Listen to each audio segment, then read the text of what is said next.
Hello everyone, and welcome back to Old Man Stories. I'm aware that many of you use these videos to fall asleep, so before you doze off, I thought it would be a fun idea if each of you could leave a comment letting me know which part of the world you're listening from. Now we're going to have multiple people narrating the stories because this old man here can't handle narrating for so long anymore. So give a like and subscribe to the channel if you're enjoying the episodes, okay? Let's get comfortable, relax, and begin.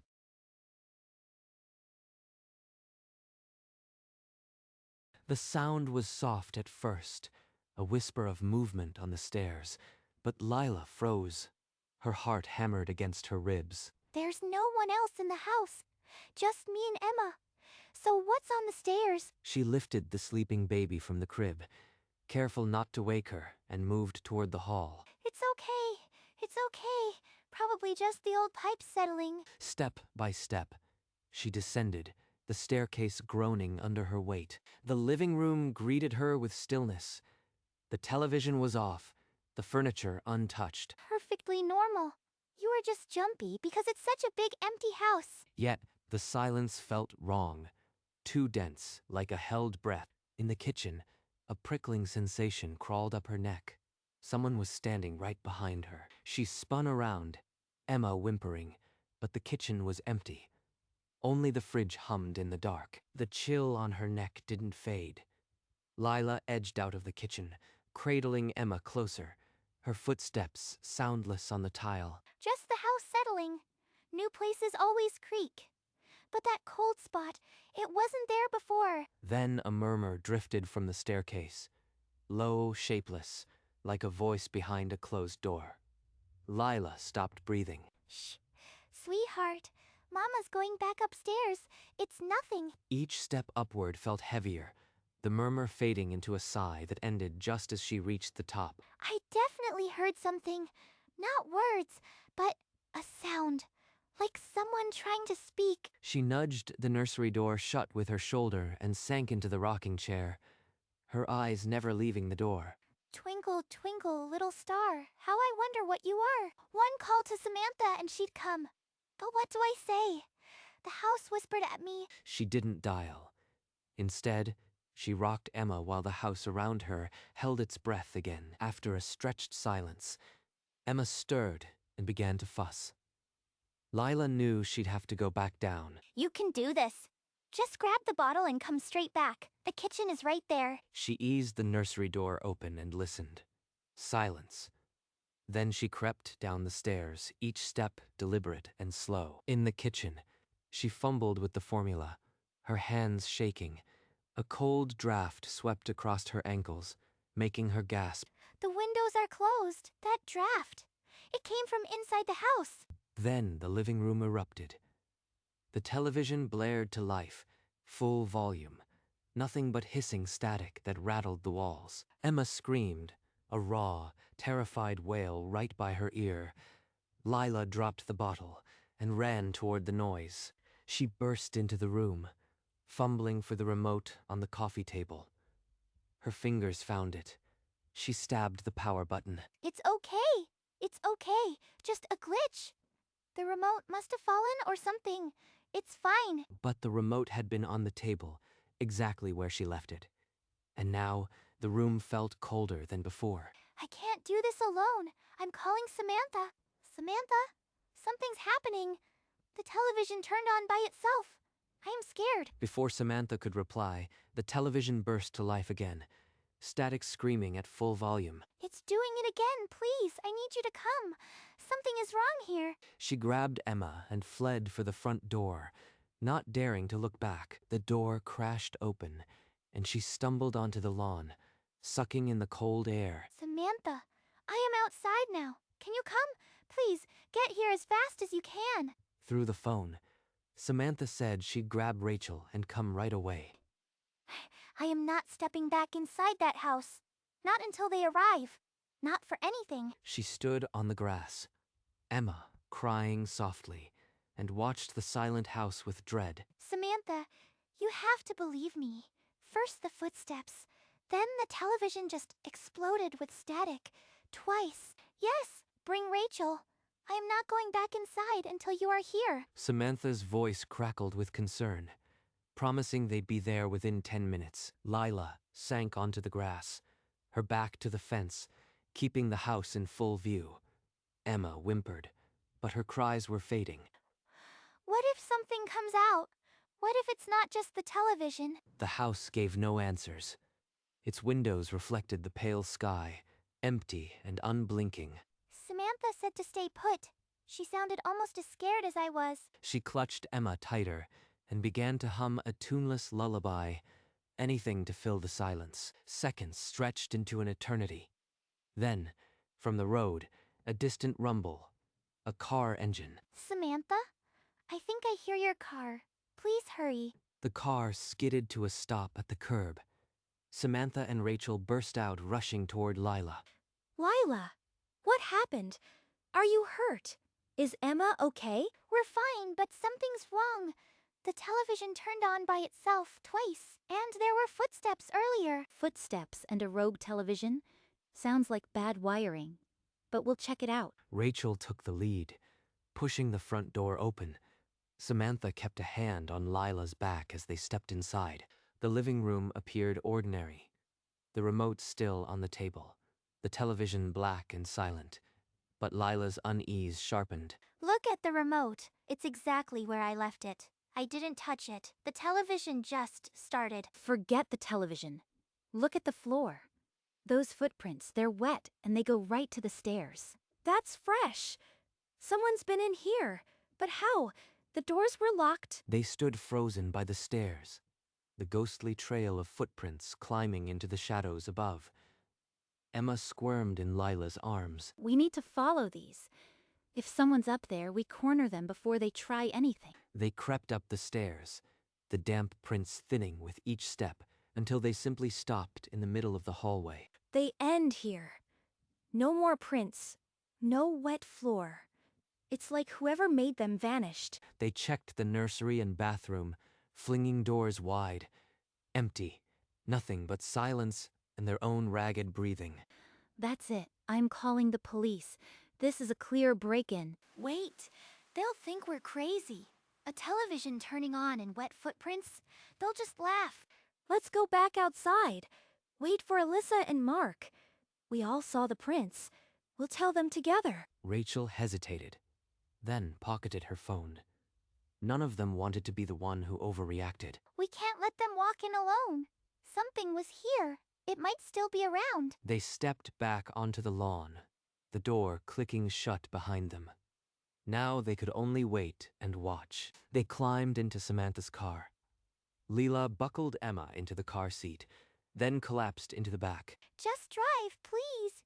Anywhere but here. Emma fell asleep as they pulled into a small park. They found a bench under a sycamore tree. If we call the cops now, they'll ask why we didn't call earlier. It'll look suspicious. I don't care how it looks. Alyssa and Mark could walk into a trap. We have to warn them. We'll all go back together. Right before they're due. Strength in numbers. The sky deepened to amber as the sun dipped below the tree line. It was time to head back. Please let the house be empty. Please let this be over. Samantha started the engine. The headlights cut through the dusk as they pulled onto the road. The house appeared in the distance, its windows dark and unblinking, but the fear in Lila's chest was alive. They parked 2 houses down. Samantha killed the engine, and the silence rushed in thicker than before. Don't turn on the flashlights. If someone's inside, we don't want them knowing we're here. Then it came, a low, rolling laugh, muffled through the walls. 2 voices, maybe more, carefree and wrong. Did you hear that? That's not the television. That's people. I told you. Something is wrong. We have to get Emma out of here. A single lamp flicked on upstairs, casting a blurred silhouette against the curtain. It crossed the pane, deliberate and slow. There's someone in there. We have to get Alyssa and Mark before they walk into this. This is real. It's not a ghost. It's someone in our house, laughing at us. Forget what I said about overreacting. I'm calling 911 now. But before Rachel could dial, headlights swept over them from behind, and an engine grumbled to a halt. Alyssa's car rolled to a stop. She and Mark jumped out, their faces shifting from confusion to alarm. What's happening? Why is everyone outside? Is Emma okay? There's someone inside. We heard laughing, saw a figure in the window. The television turned on by itself earlier. Slow down. Someone inside, how? We locked up before we left. We saw it, Mark, laughter, and a silhouette right in the upstairs window. It's not a joke. Fresh footprints, too, going up the stairs, then just stopping. We didn't find anyone, but they were real.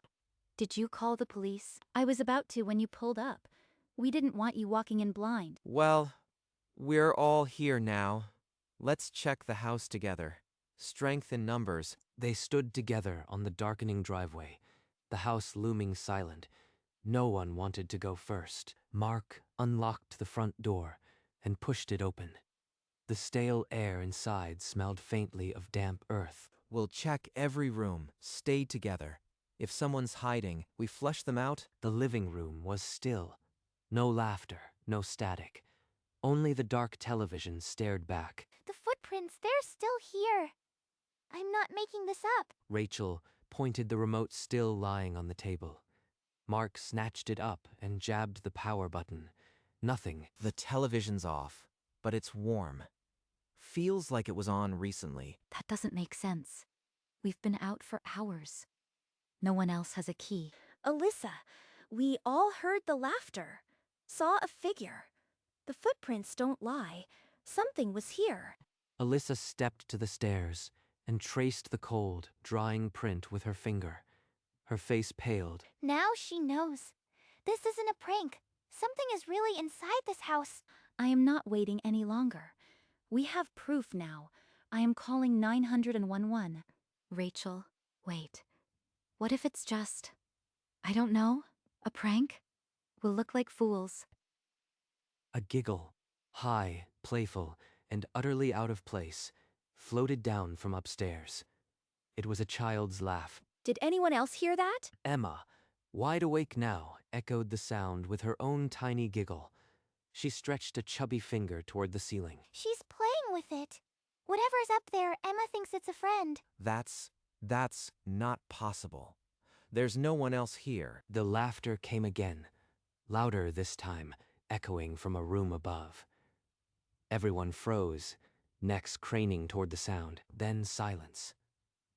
The house held its breath, and in that vacuum, the creak of a floorboard directly above them was unmistakable. Someone is up there right now. We're not waiting for the police. We need to get out. Mark snatched a flashlight from the counter and started up the stairs. Alyssa followed, her own light trembling. Stay together. We'll sweep the floor and come right back. The stairs groaned under their weight. No laughter followed, only an oppressive, watchful silence. At the top, the nursery door gaped wide. Lila had pulled it shut earlier. Now it stood open, inviting nothing. That door was closed when we got home. I checked it myself. How is it open? They swept the room. The crib sat empty. The closet held only blankets. No figure, no child, no source. They checked the bathroom, the linen closet, under the guest bed. Empty. The laughter was gone. As they turned to leave, the nursery door creaked, then swung shut with a soft click, sealing itself. Let's get back to the others. Now. They hurried down, Mark's hand gripping Alyssa's shoulder. In the living room, every face turned, hoping for answers. The group huddled near the sofa, their whispers frantic, their eyes darting to the dark television. What did you find upstairs? Tell us there's a rational explanation. The door moved by itself. There's nothing rational about this. We're leaving now. Before anyone could take a step, the television behind them clicked on with a deafening roar of static. It won't turn off. The remote's dead. Nothing works. Emma screamed, her tiny face contorted. Lila pressed the baby to her chest, sobbing. Mark tore the power cord from the wall. The screen stayed alive, hissing its gray noise. It's not plugged in. How is it still on? Somebody make it stop. Rachel and Samantha fumbled at the television's controls, but the static only grew louder. They stood paralyzed. Emma's sobs lost in the roar, and the house around them seemed to laugh. I am getting this thing out of here. It can't hurt us if it's outside. Mark gripped the edges of the television, veins bulging, and wrenched it from the console. The screen never flickered. He stumbled toward the door, the weight almost toppling him.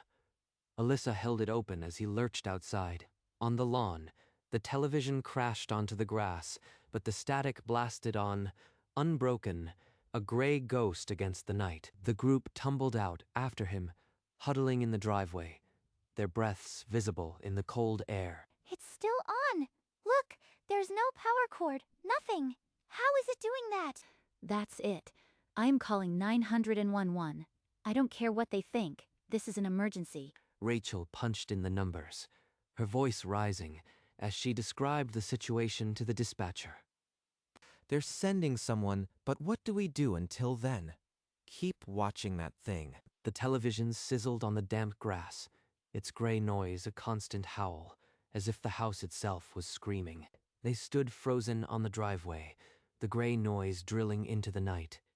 Every shadow seemed to move. Then, without warning, the front door began to swing on its hinges. It eased shut with a soft click, a final gesture of an unseen hand. The television on the grass gave one last flicker of static, then went pitch black. The silence that followed was crushing, empty of everything but their ragged breaths. It's not over. It's just waiting for us. Mark pulled Alyssa and Emma close, his earlier bravado shattered into desperate protectiveness.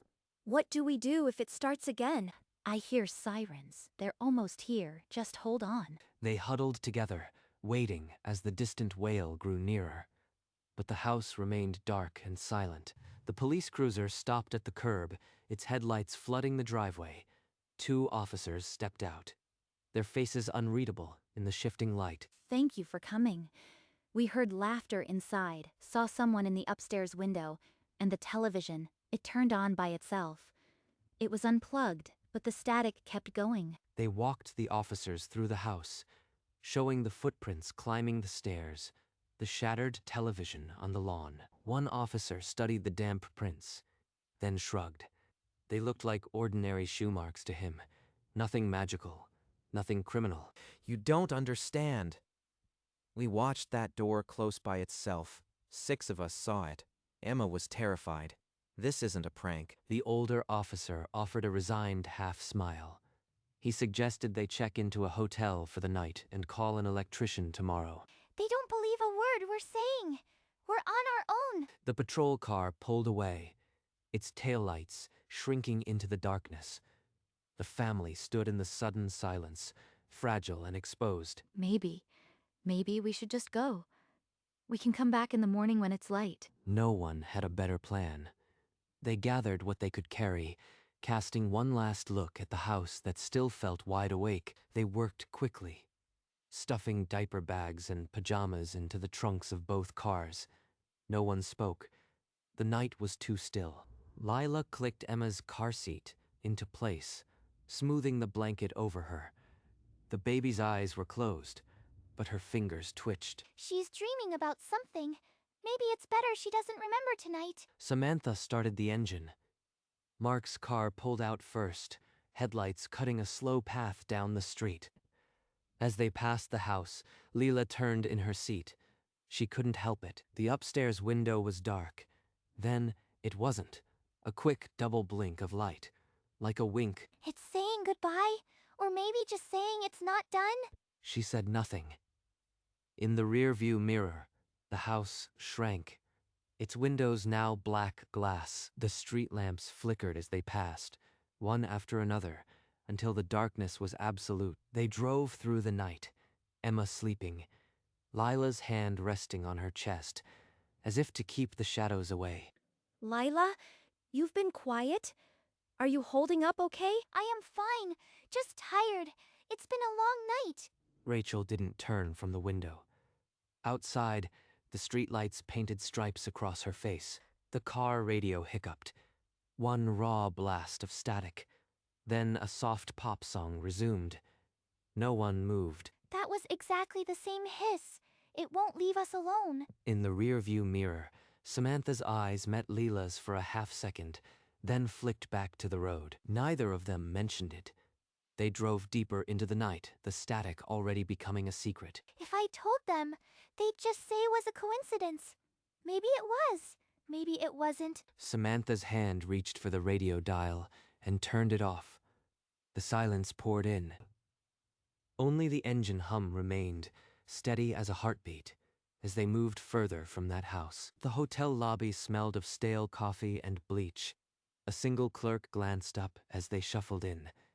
Emma still asleep in her carrier. We'll call an inspector first thing tomorrow. Maybe faulty wiring can explain some of this. Faulty wiring doesn't make a door shut by itself. She doesn't really believe that. While Alyssa signed the registry, Leela's gaze drifted to the wall-mounted television above the empty breakfast nook. The screen flickered with a silent news anchor. For one frame, it dissolved into harsh black and white static. It's here too. It followed us. Or am I just losing my mind? No one else glanced up. The image steadied back to a weather map, as if nothing had happened. Did anyone else see that? The television just glitched. See what? It's just the news. Let's get to the room, Lila. You need rest. Leela said nothing more. She tightened her grip on the carrier handles and followed the group toward the elevator, her eyes still on the screens. The hotel room was too quiet. Lila lay on the bed, eyes fixed on the portable crib, where Emma breathed softly. Sleep won't come. Every shadow in this room feels like it's watching. She listened to Emma's tiny breaths, a fragile rhythm, against the silence. Something's wrong. It's too cold, just like the house. A whisper leaked from the corner, soft as dead leaves. Her name. Number. That's not possible. I am imagining things. She didn't move, didn't breathe. The darkness pressed against her eyes like a hand. If I don't react, maybe it will think I didn't hear. The whisper faded, leaving a cold silence that clung to her skin. Emma slept on. Leela stared into the dark until her eyes ached, and morning was still hours away. Morning sun did nothing to soften the house. The lawn where the television had lain was bare, as if the grass had swallowed it whole. They moved through the rooms like strangers, gathering clothes and toys, flinching at every creak. In the nursery, Lila stopped. A single sheet of paper was taped to the wall above the empty crib. It was a child's drawing in crayon, a crude family, smiling stick figures, and a tall, dark shape looming behind them. This wasn't here yesterday. It's like it wants us to know. It's part of the family now. She didn't call out. She didn't show anyone. She folded the paper, slipped it into her pocket, and left the room. Downstairs, the others were already loading the cars. No one noticed the new tightness in Lila's jaw. They pulled out of the driveway, the house receding in the rear window. Its windows were blank, but watching, the front door stood open, as if inviting them to return. No one looked back. In her pocket, the drawing felt heavier than a piece of paper. Lila kept her hand on Emma's carrier and did not say a word.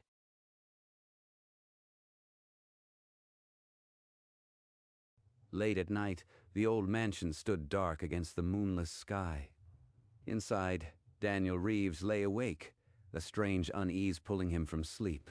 He found himself climbing the creaking stairs to the third floor, drawn by something he couldn't name. Daniel approached the barred window at the end of the corridor, peering into the blackness beyond. At first, there was only the dark garden below. Then, without warning, a pale face rose into view just beyond the iron bars. What? Who is that? The face hovered for a breathless second. Its slack jaw and dark eyes locked on his. Then, as abruptly as it appeared, it sank out of sight. No, that isn't real. It can't be. Daniel stumbled backward, his heart hammering. He pressed a hand to his mouth, stifling the scream that clawed at his throat. Don't wake Maria. Just breathe. Just go back to bed. Beside him, Maria slept peacefully. Daniel lay rigid, staring into the shadows. The image of that face burned into his mind. 2 weeks earlier, the mansion had been a sun-drenched promise of adventure. Daniel and Maria carried the first boxes through the heavy front door, dust motes dancing in the light. It's been so long, but it still feels like home. Your childhood mansion. This is absolutely incredible. Like stepping onto a movie set. There are a lot of memories here. Some of them are less pleasant than others.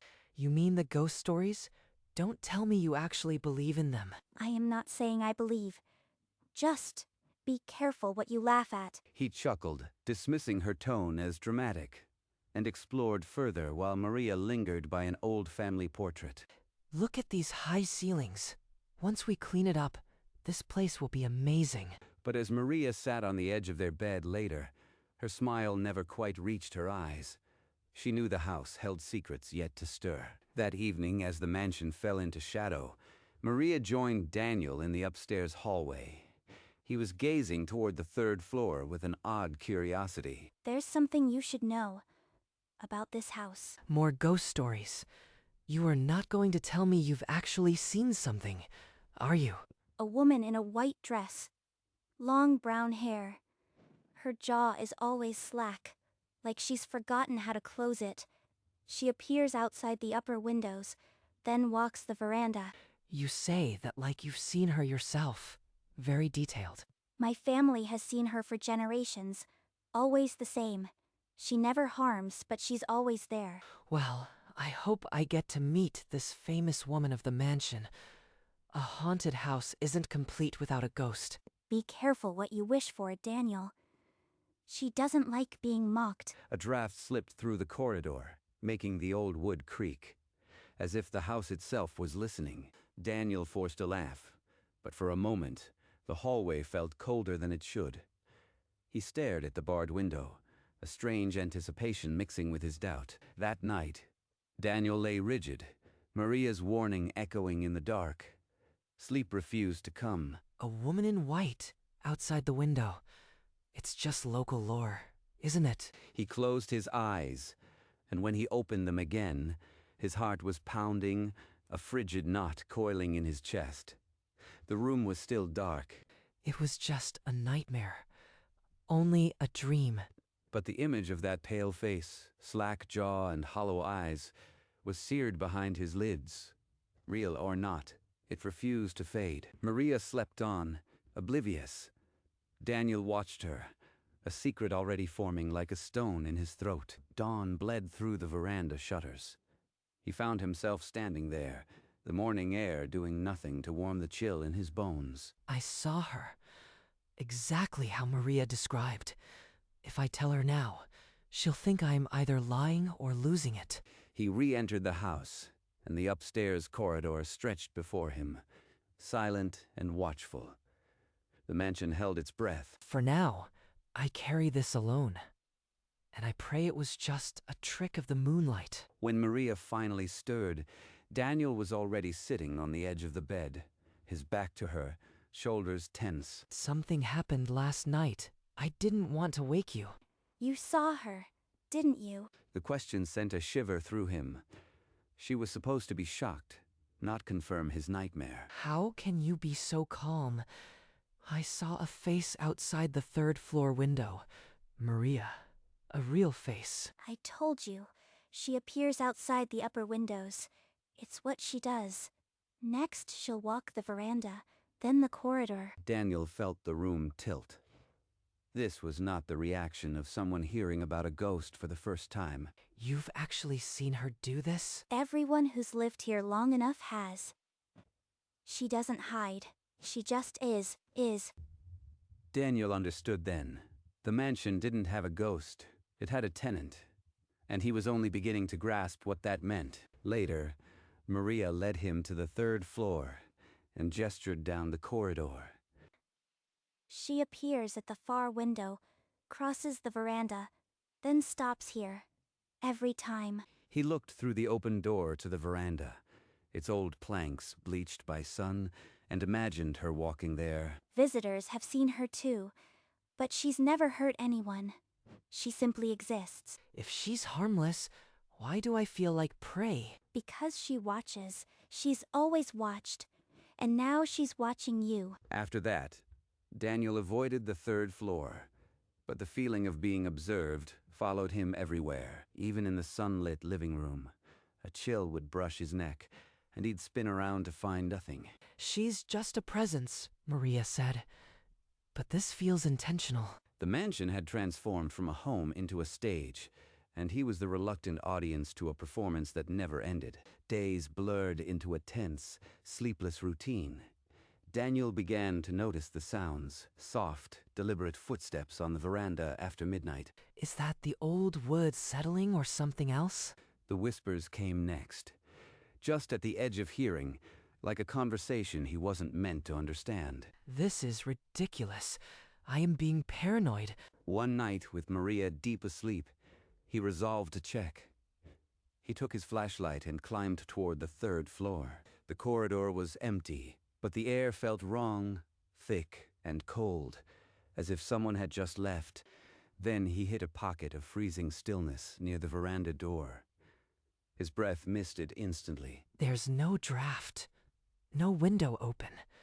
This isn't natural. He pressed his palm against the wall, and the plaster burned with cold, as if the house itself was absorbing all warmth. Daniel retreated, but his rational explanations were cracking. The mansion was speaking, and he was afraid of what it might say next. The next morning, Maria found Daniel slumped at the kitchen table, dark hollows beneath his eyes. You didn't sleep again. I went up there last night. The veranda. The cold was like a warning. He rubbed his arms, still feeling the phantom chill from the corridor. I've told you. She's always been here. She isn't going to hurt us. It's not us I am worried about. It's me. She's focused on me, Maria. I can feel it. Maria's expression flickered with something he couldn't name. Guilt or long-held worry. She took his hand, her voice dropping to a near whisper. There's something I should have mentioned. No man has ever lived in this house for more than a few months. The words hung in the air like a verdict. Daniel stared at her, the implications sinking deep into his bones. That afternoon, Maria had to run errands in town. The house settled into an uneasy silence around Daniel. It's just an old house. Doors creak. That's normal. Then he heard it, a slow, deliberate creak from the third floor, like a door swinging open. She's not here. I should check. I can't just sit here. He grabbed the nearest solid object, a dusty fire iron, and started up the stairs. The third-floor corridor was bathed in harsh afternoon light, but it offered no comfort. At the far end, the veranda door stood ajar, a sliver of shadow and moving air. That door was shut this morning. I am sure of it. He approached, each step loud, and pushed the door firmly closed. The latch clicked, but the silence afterward felt heavier. He didn't run. He walked, back straight, refusing to give in. But the skin on his neck prickled until he was downstairs again. That night, Daniel slipped into an uneasy sleep, haunted by the day's events. In the dream, he found himself in the third-floor corridor, the air thick with dread. At the far end, a familiar white figure materialized, the woman with the slack jaw. She moved toward him, her mouth opening in a silent, agonized scream that he could feel in his bones. This isn't real. Wake up. Wake up. He tried to run, but his legs were lead. She came closer, her form flickering, her silent wail piercing his mind. With a violent jolt, Daniel's eyes snapped open. He was in his bed, drenched in cold sweat. Maria stirred beside him, her hand finding his arm. Daniel, it was just a dream. You are safe. But he couldn't shake the image of her face, the silent scream. The line between dream and reality had blurred. The next morning, Daniel refused to be passive. He led Maria to the dusty attic where old trunks held family secrets. There has to be something here. A photograph, a letter, anything that explains who she is. Maria knelt beside him, her hands trembling as she lifted out bundles of yellowed papers and faded photographs. Then her breath caught. She held up a photograph, its edges curled with age. It was a black and white image of the mansion, taken decades ago. But in the third-floor window, there was a blurry figure, the white dress, the dark hair, the slack jaw. It was her. This is real. She was a living person once. Daniel took the photo, comparing it to the real window just down the hall. The dimensions were exact. The ghost wasn't a story. It was a record of someone trapped. And in that moment, the air in the attic turned cold, as if the subject of the photograph was in the room with them. Maria's fingers brushed against a small leather-bound diary, its cover warped by decades of humidity. The 3rd of June, 1925. He asked me to marry him. I have never been happier. She turned the brittle pages, her voice trembling as the entries grew frantic. He didn't come. The church was empty. I waited all day. The writing degenerated into desperate scrawls, ink smeared by what could only be tears. The last entry. I will wait for him forever. He will come back to me. Her name. There has to be a name. Clara. Clara Santos. She was family. The name settled over them like a shroud. The ghost wasn't just a presence. It was a betrayed heart, waiting across decades. And in that endless waiting, Daniel realized she might mistake any man for the one she lost, including him. That evening, as they descended from the attic, the mansion felt different, heavier, more watchful. A flicker of white caught Daniel's eye near the corridor's end. He turned sharply. Nothing. She's everywhere now. Not just the 3rd floor, everywhere. Maria gasped beside him, her breath misting in a sudden pocket of cold. She's never been this close before. It's like she's feeding off what we learned. Daniel moved to a nearby window to steady himself. In the glass he saw his own reflection, and something behind it. A pale figure, slack jaw staring through the glass. Right behind him, he spun around, a cry lodged in his throat. The hallway was empty. She's not just haunting the house anymore. She's haunting me. Maria reached for his hand, but her own was trembling. The air around them was charged with an unspoken question. What did Clara want from him? It was well past midnight when Daniel slid out of bed, his bladder insistent. The only working bathroom was on the 3rd floor. He climbed the stairs with a hammering heart, each creak echoing like a warning. The 3rd floor corridor was lit by a single dim bulb, casting sickly yellow pools. And then he saw her. At the far end, the white figure stood motionless, her slack jaw and dark, sorrowful eyes fixed directly on him. Not again. Don't move. Don't move. Then she moved. Not a glide, but a rapid, purposeful walk straight toward him, her form flickering like a reel of decaying film. She's coming at me. She sees me. She was barely an arm's length away when Daniel's instincts screamed. He blinked, and the corridor was empty. The air turned ice cold, a frigid void that sucked the breath from his lungs. Every hair on his body stood on end. She was going to take me. She wanted to take me. He stayed there, rigid, his terrified mind replaying the image of Clara rushing at him. Sleep was impossible. The threat had become undeniably real. He couldn't stay in that corridor a second longer. Daniel stumbled back to the bedroom and shook Maria awake, his hands trembling against her shoulder. She came at me. Maria. Not just watching. She rushed straight at me. I thought she was going to take me. Maria's face drained of color. This wasn't the calm acceptance of before. Her lips parted, but no sound came. She's never done that before. Never. Not to anyone. Are you sure? I am not staying another night. We have to leave. Now. Or at first light. She wants me, Maria. She's fixated. Maria looked toward the window, toward the 3rd floor. Her childhood sanctuary now a prison of memories. Her breath hitched. This is my home. But you are my life. If she's after you, then we go. As soon as the sun is up. Daniel pulled her close, his heart still hammering, but a sliver of hope sparked in the darkness. They would escape. They didn't sleep. They packed a single bag, each item an anchor to a life they were abandoning. The house groaned around them, as if listening, but the mansion wasn't finished with them yet.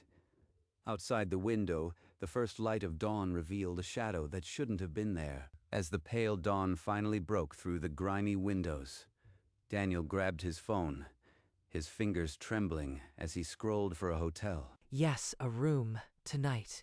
2 adults, anything available. Please, just get me a confirmation.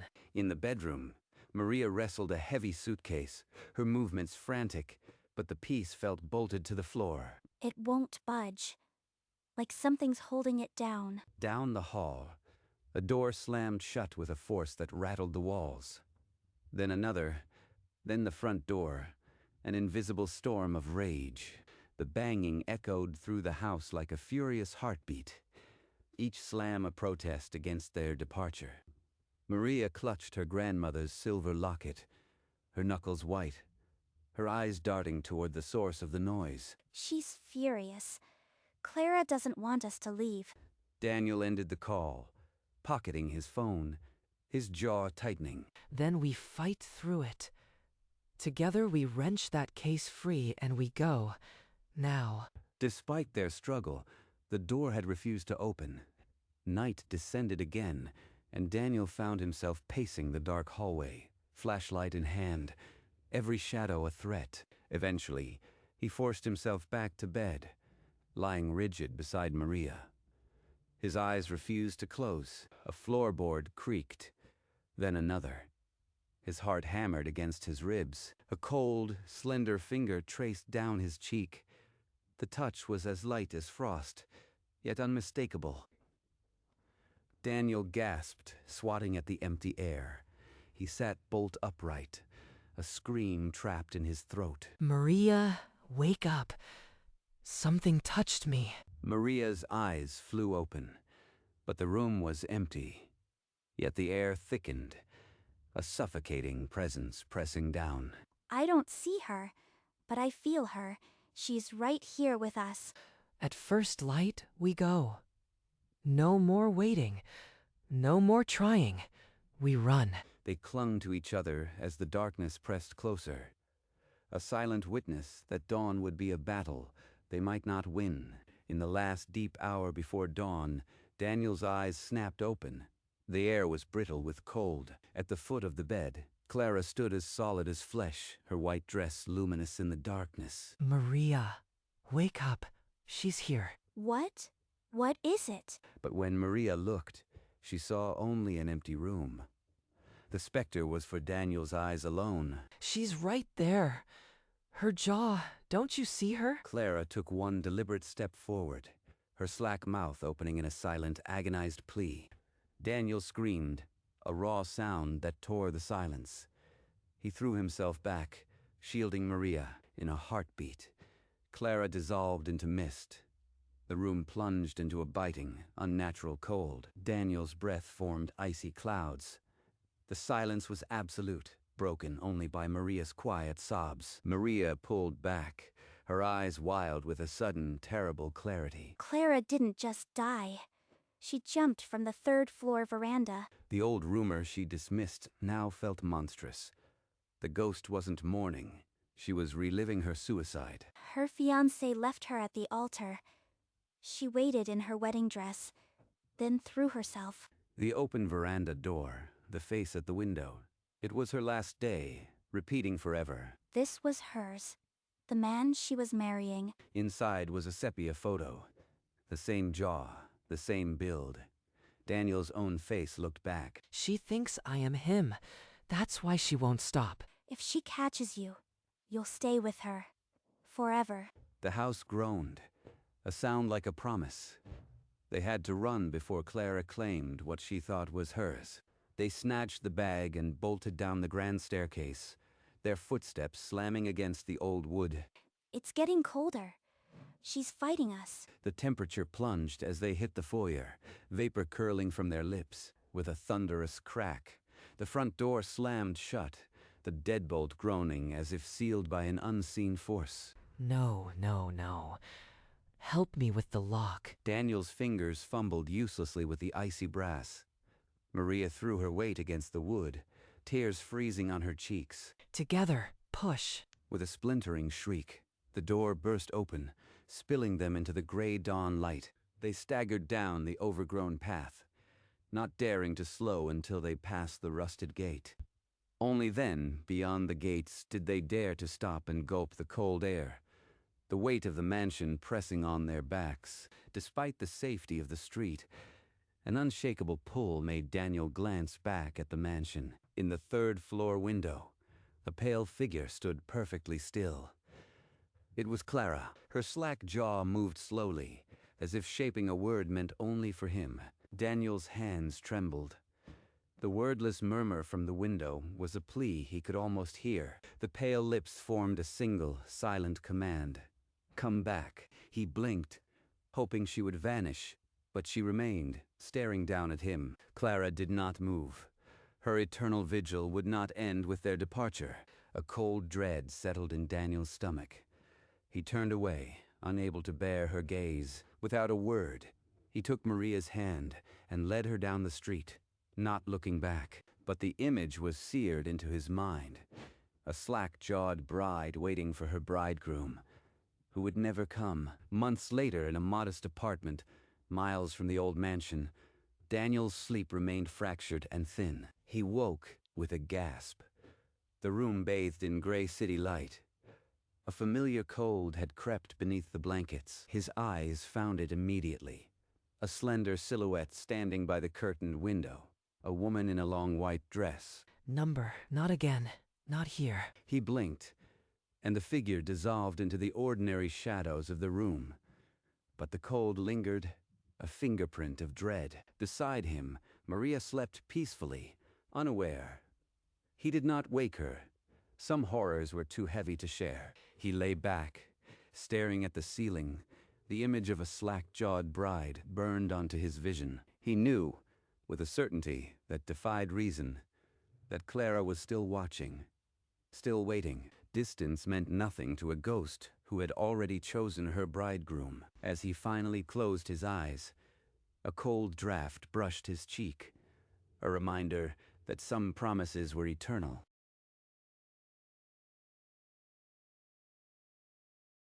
Helena lay asleep on the couch, her breathing soft, the television mumbling to an empty room. Lucas dragged a wooden chair across the floor with exaggerated stealth, careful not to wake his sleeping mother. He arranged 4 chairs into a square and threw a blanket over them, sealing himself inside a secret world. Inside the tent, he pressed his face to a gap between the chairs, his breath held, peering out at the dim living room. Nothing out there. This is the best fort ever. Then, without a sound, a dark furry shape blurred past the narrow opening, so fast he almost missed it. Lucas jerked back, his heart hammering against his ribs, his mouth dry.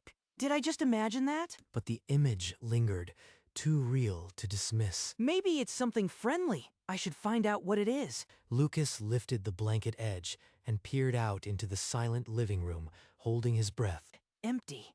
The room felt too still, like something was holding its breath, too. Yet the memory of that dark shape flickered behind his eyes, as real as the fort around him. He crawled out of the fort, the blanket sliding off his back, and stood in the open room. He slipped into the kitchen, his bare feet silent on the cold tile, and saw the cereal box on the counter. A trail up the stairs. Let's see if it follows.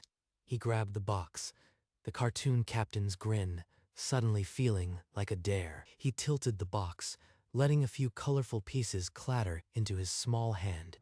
The cereal looked ordinary, but in his mind it was a magic lure. With the box clutched under his arm, he turned back toward the staircase, ready to test his idea. He knelt at the foot of the stairs, placing a single cereal piece dead center on the first step.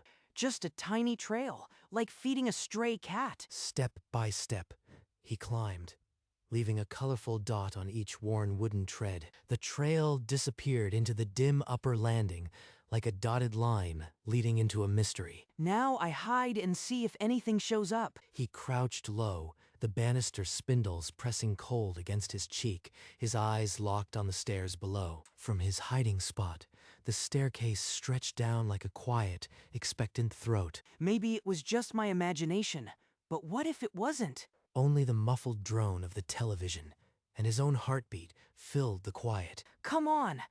I know you are here. For a long moment, nothing stirred.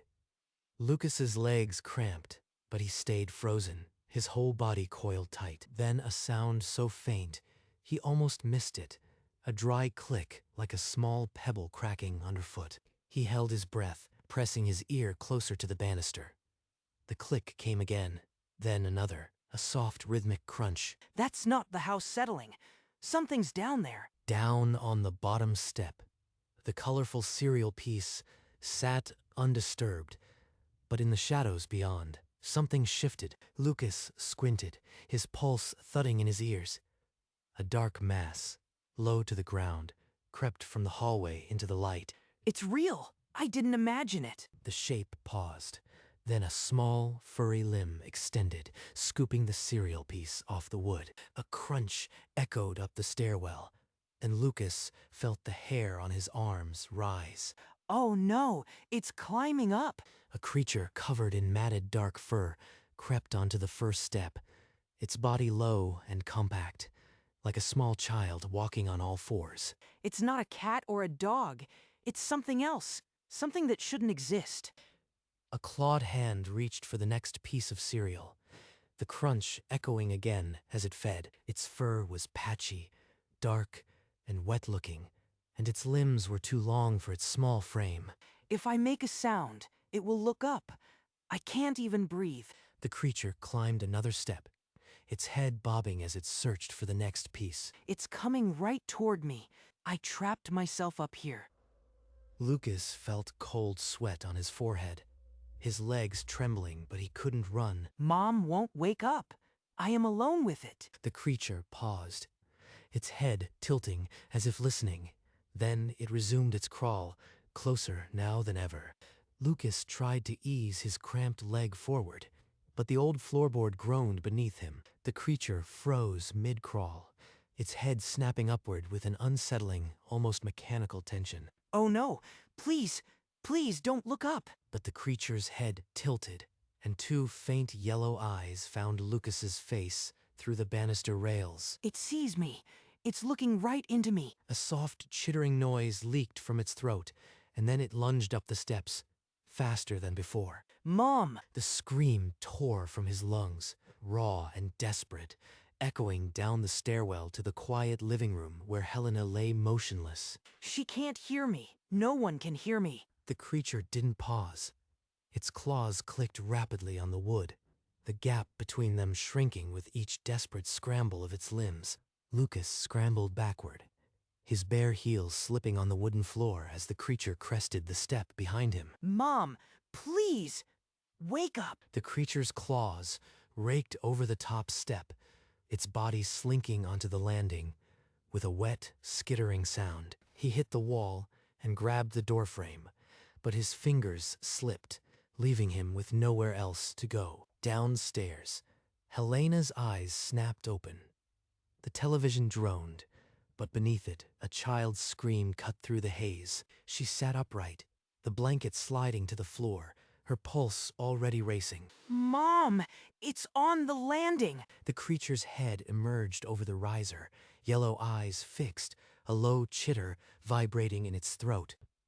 Helena stood, her legs unsteady, her eyes darting toward the stairway. Lucas pressed his back to the wall, unable to tear his gaze from the creature that now occupied the space between them. Helena's footsteps pounded up the staircase, her voice calling out Lucas's name. The creature's head snapped toward the sound, and with a hiss, it dissolved into the shadows beneath the banister. Lucas, what happened? It was right there, a furry thing. It was eating the cereal. She followed his finger to the empty stairwell. Only scattered cereal pieces remained. Cereal? Lucas, you probably spilled it earlier and scared yourself. No, I put it there to lure it out. I saw it with my own eyes. You were building a fort. Maybe you fell asleep.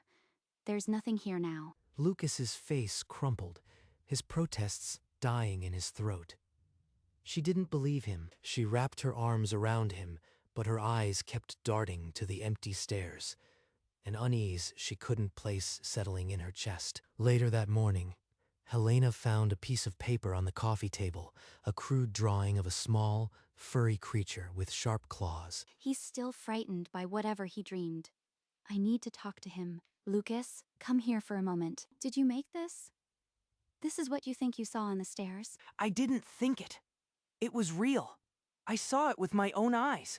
The fur, the eyes, everything. It ate the cereal I put out. You have to believe me. Maybe a stray animal got in, but nothing could vanish that fast. You probably fell asleep and dreamed the rest. Helena set the drawing aside and guided Lucas to the kitchen table for a late breakfast, but neither of them ate. She doesn't believe me. No one ever will. The silence between them was heavier than any scream, and the drawing remained on the table as a silent accusation. Over the next few days, Lucas refused to climb the stairs unless Helena held his hand. Each step felt like a betrayal. In his room, he hunched over his little desk, crayons scattered, drawing the same image again and again. Maybe if I draw it enough, I can prove to Mom it wasn't a dream.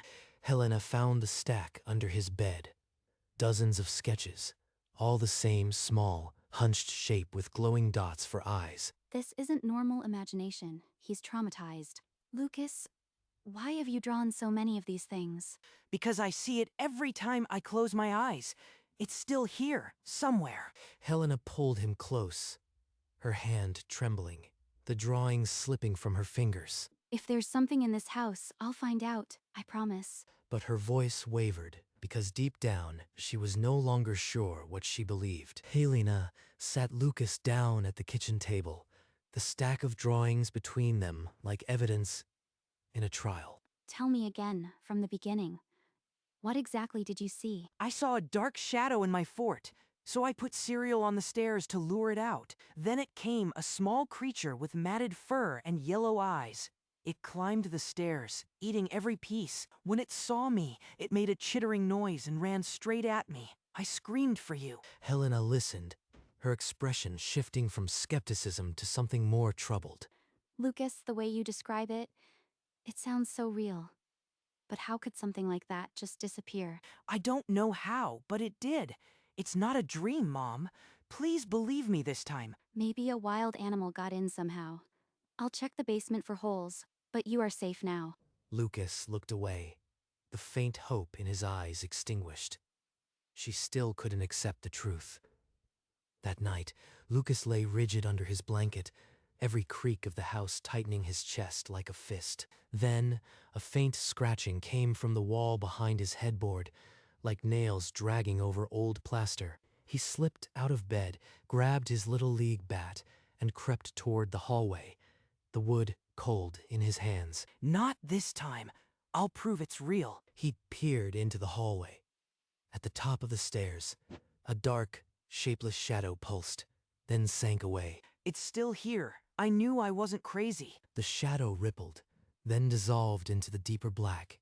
The bat trembled in his grip. He stumbled back, dropping the bat with a clatter, and fled to his room on shaking legs. He dove under the blankets, pulling them over his head, his breath hot and quick. Mom won't believe me.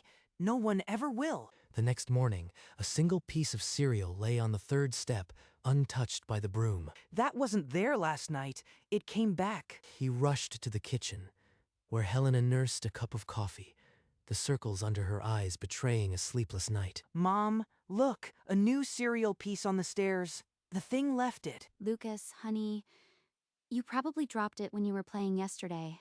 I cleaned everything. But I didn't. I checked after you cleaned. It's proof. Proof of what? An overactive imagination. Even if something was there, it's gone now. Maybe I did drop it. Maybe I just want to believe. But he slipped the cereal into his pocket, a small rebellion against the mounting doubt. Helena watched him go, the lines on her forehead deepening. She had never seen him so consumed. That afternoon, Lucas dragged 3 metal pans from the kitchen and balanced them precariously at the top of the stairs. If that thing comes back, the pans will crash so loud even Mom can't ignore it. He crouched in the shadows, the same spot behind the banister, and settled in for a long, aching wait. The hours crawled. The light outside faded. Still, the pans remained silent. What if it smells the metal? What if it's too smart for my trap? His legs went numb. His stomach knotted with hunger, but he refused to leave his post. Midnight came, and the only sound was the creak of the old house settling. No scratching, no chittering, no shadow. Exhausted, he crawled into bed, but sleep wouldn't come. He watched the door, the bat clutched tight, It knows I am waiting. That's why it's hiding. It's playing with me. and in the silence, the only answer was the slow, steady pound of his own heart. 3 nights later, the apartment sat in starless silence. Inside, Lucas stared at an untouched bowl of cereal, his exhaustion gnawing at him. He hadn't eaten more than a few bites. The colorful loops now bloated in warm milk. A noise pricked the quiet, a rapid, scraping scratch from the baseboard near his chair.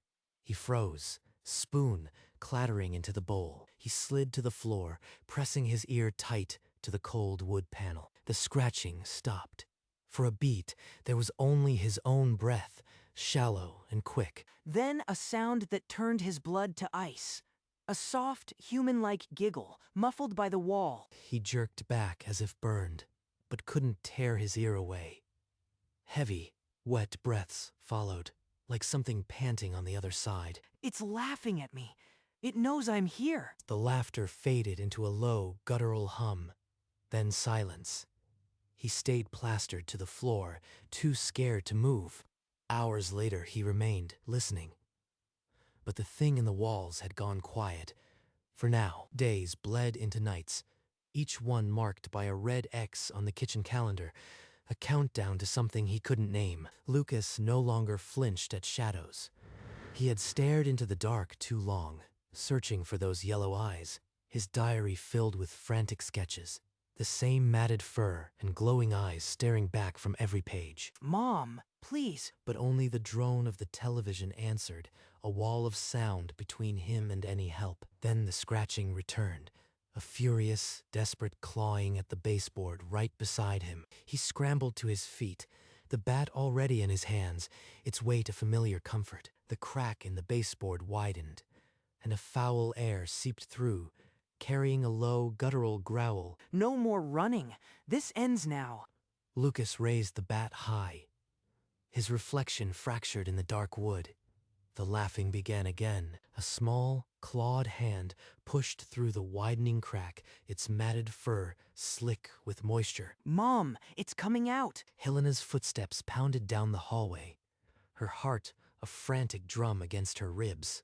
She entered the kitchen just as a second hand appeared, pulling the creature's shape into the light. Oh my God, Lucas, get back. The creature let out a wet, gurgling hiss, and then, as quickly as it had appeared, the hands withdrew into the crack. Helena grabbed Lucas, pulling him away from the wall, her eyes wide with terror. I saw it. I saw the hands. You were right all along. Lucas dropped the bat, his body shaking. But for the first time in days, a sliver of relief broke through the fear. We're not staying here tonight. Grab what you need. We're leaving. They didn't leave that night. Instead, Helena grabbed a hammer and a heavy plank from the utility closet. Together, they nailed the plank over the crack, the sound of each strike echoing through the silent apartment. Lucas held the plank steady while Helena hammered, her hands trembling with every blow. When the last nail was driven in, the hole was sealed, but the faint scratching on the other side didn't stop. It's still in there, scratching. The wall is just a temporary barrier. They retreated to the stairs, sitting shoulder to shoulder, the flashlight casting long shadows. I am sorry. I didn't believe you. I didn't want it to be true. It's okay, Mom. I just wish I knew what it is. They stayed awake until dawn, listening for any sound from below, but the apartment remained quiet. But the silence wasn't peace. It was a lie they both knew could break at any moment. The next morning, Helena called animal control. Her voice low and steady, though her hands shook. A uniformed officer examined the kitchen, tapping the boarded plank and shining a light into the shadows.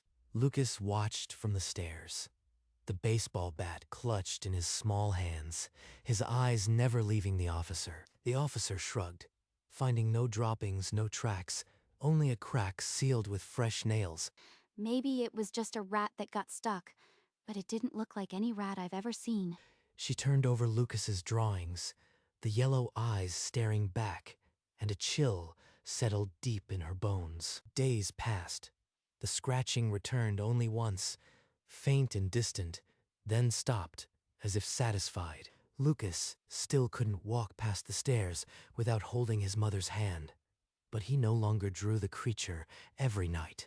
If we ever move, we're never telling the next tenants about what lived in these walls. Lucas looked at his remaining crayon sketches, then pushed them into a drawer, the mystery forever unsolved. Months turned into years, but the memory of that matted fur and yellow eyes never dulled. Lucas grew taller, his voice deeper, but his heart still raced every time he climbed the stairs alone. I am not a little kid anymore. It was just a dream. But at night, he still checked the baseboard, pressing his ear to the wood as if expecting a giggle. Helena noticed the way he never walked the stairs in the dark, the way he kept a bat near his bed even at 13. She saw it too, and she still doesn't talk about it. We just live around it. They never spoke of it, but the plank remained, warped and dusty, a silent monument to that morning. Some things don't have explanations. Maybe they're not meant to. But the fear never completely left. It had become a part of him, like a scar he couldn't see. And in the quiet of the night, he still listened, because deep down, he knew the silence could end. Years later, Lucas stood at the foot of the familiar stairs, the air heavy with the dust of old memories. He crouched by the baseboard, the plank still nailed tight, a silent relic of a battle he never understood. Pressing his ear to the wall, he listened, not expecting an answer, but unable to stop himself. Only silence. The same suffocating silence that had haunted his childhood. Then, on the third step, a single piece of Captain Crunch cereal, vivid orange against the dark wood. It hadn't been there when he arrived. He was sure of it. His heart lurched, the old fear surging, but he forced himself not to run. Instead, he turned and walked down the stairs, each footstep deliberate, a testament to years of learning to live with the unanswerable. At the door, he looked back one last time. The cereal piece remained, silent and immovable. He closed the door, leaving the mystery inside, certain he would never return, but equally certain it would never leave him. A faint scratching echoed from the boarded baseboard as Lucas descended the building's stairs for the last time. He didn't look back. The image of that clawed hand was burned into his memory. The night air hit his face, but the chill he felt came from somewhere deeper. Outside, the apartment building stood silent, a single window lit on the second floor. He paused on the sidewalk, staring up, half expecting a shadow to dart past the glass, but the window remained still, revealing nothing. He turned and walked away, each step carrying the weight of a question that would never be answered. Behind him, on the third step of the staircase, a piece of Captain Crunch cereal sat untouched. The light in the window flickered once, then went out.